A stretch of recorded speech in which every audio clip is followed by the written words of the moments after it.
The recent newspaper article suggesting the dictatorial style of Chiefs General Manager Scott Pioli has created a pretty good buzz around town.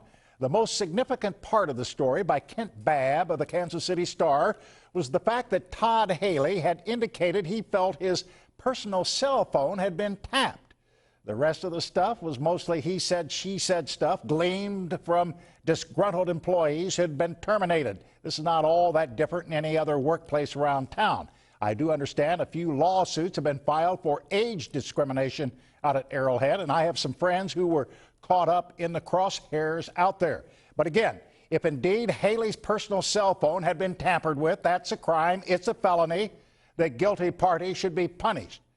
Personally, I have to believe Clark Hunt and Scott Pioli are much above this type of behavior. And come on, why would they jeopardize everything they've acquired to tap into a football coach's cell phone? It's preposterous. If Haley really said this, and he's believed to be fairly tight with the guy who wrote the story, why did Haley go and jump in the foxhole and hide when it went to print? No quotes from Haley, and he had no reaction to the story. So we're left wondering, did Haley really say what's been reported? Here's something else that's troublesome, folks, about this article. While Pioli was the main focus of the story, which was blown up on the front page, and the reporter never got an interview from the Chiefs general manager, never. He had to borrow a quote Pioli gave to a U.S. Today reporter 3 years ago.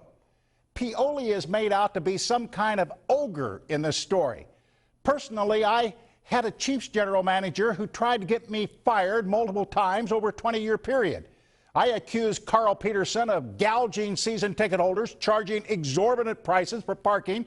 That's a far cry from accusing someone of tapping into personal cell phones. While I've been critical of Pioli for his failure to bring in quality free agents, Pioli never tried to muzzle me. And let's be honest, if the Chiefs had won the division championship this year, this newspaper story would never have gone to print. It would have had a much greater impact if the story had come out the day after Haley was fired.